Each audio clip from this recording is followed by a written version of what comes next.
semua, perkenalkan kami dari kelompok 4. Di sini kami akan menjelaskan sedikit tentang luka bakar. Luka bakar adalah luka yang disebabkan oleh kontak dengan suhu tinggi seperti api, air panas, listrik, bahan kimia, dan radiasi. Penyebab terjadinya luka bakar yaitu seperti air panas, minyak panas, kuah panas, bensin, gas LPG, dan api yang panas. Ada beberapa tanda dan gejala klinis luka bakar. Yang pertama, kulit melepuh. Yang kedua, kulit terasa kasar. Dan yang ketiga, pembengkakan di kulit. Yang keempat, kulit mengelupas. Selanjutnya ini perubahan warna kulit seperti memerah, memutih atau hangus. Dan yang terakhir ini muncul noda atau bercak di kulit yang terbakar. Apa saja sih patofisiologi pada luka bakar? Berikut penjelasannya. Patofisiologi. Yang pertama, akibat pertama luka bakar adalah shock karena kaget dan kesakitan. Sel darah yang di dalamnya ikut rusak sehingga dapat terjadinya anemia. Yang kedua, meningkatkan permeabilitas menyebabkan udem dan menimbulkan buah dengan membawa serta elektrolit. Hal ini menyebabkan berkurangnya volume cairan intravaskuler.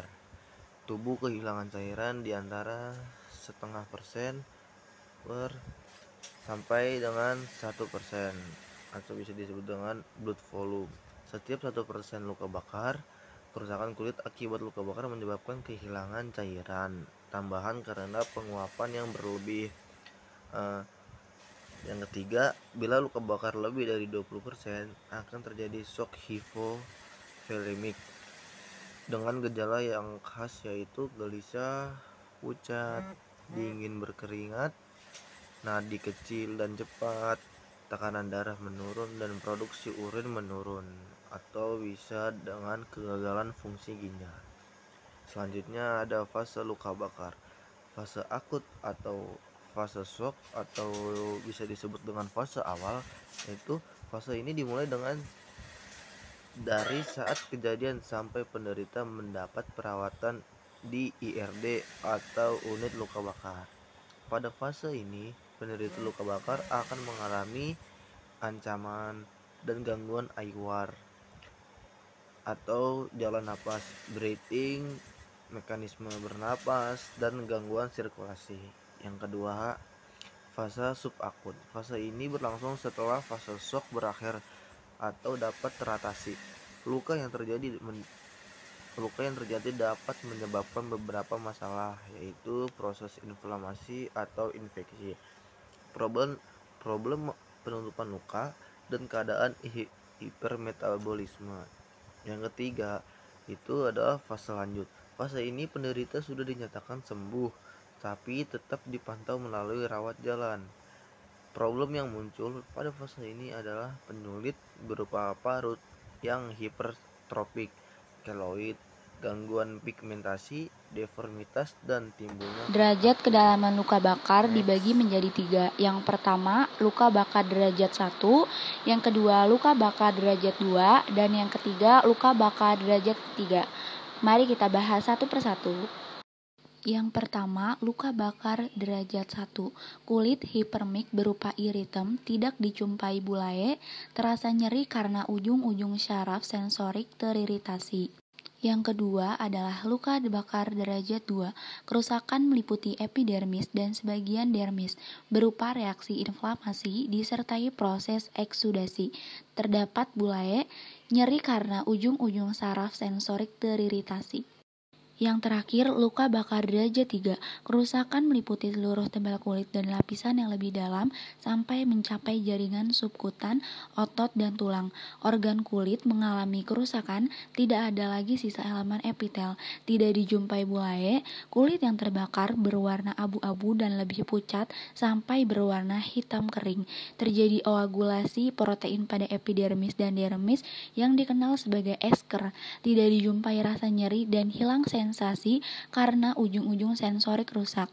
Penyembuhan terjadi lama karena tidak terjadi epitelisasi spontan.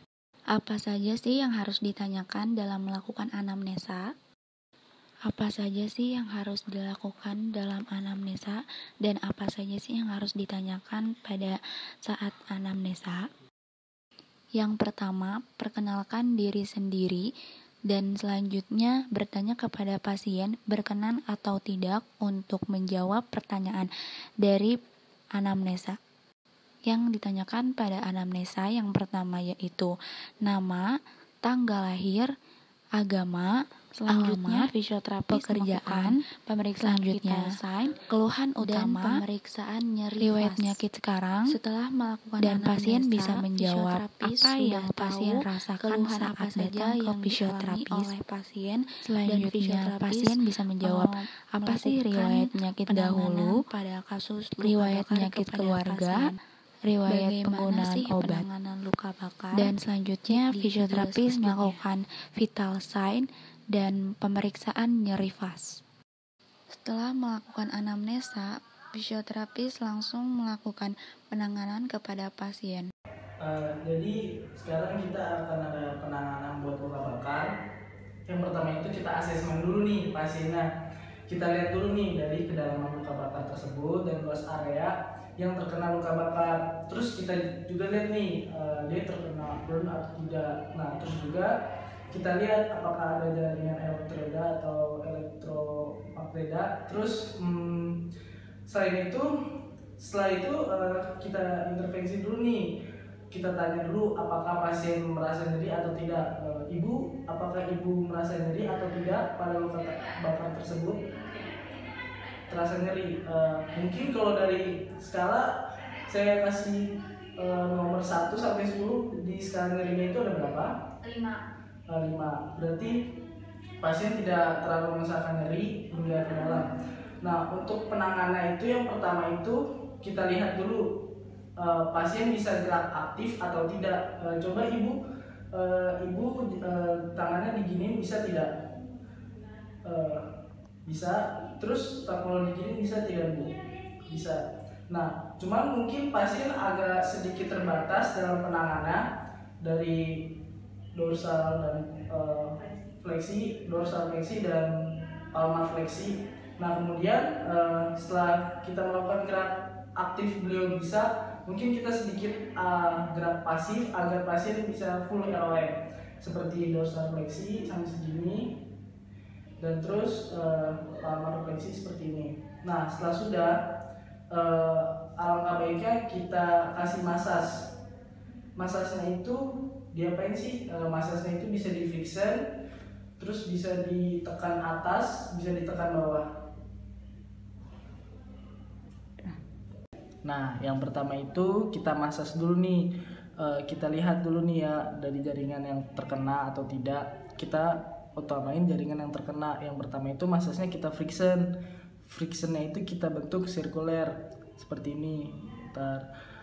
Jangan terlalu melebar. Kita fokus kepada area jaringan yang terkena. Karena adanya luka, maka jangan terlalu ditekan.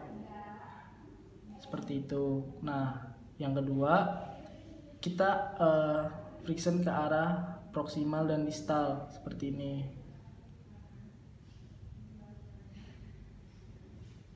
Nah, yang ketiga itu kita ke arah lateral dan medial. Nah, untuk masasnya ini kita lakukan 3 atau sampai 5 kali dalam 5 menit. Jadi yang pertama itu diulang-ulang terus 3 sampai 5 menit. Kita bentuk sirkuler, kita ke arah yang proksimal dan distal, dan langsung kita ke arah lateral dan medial seperti itu.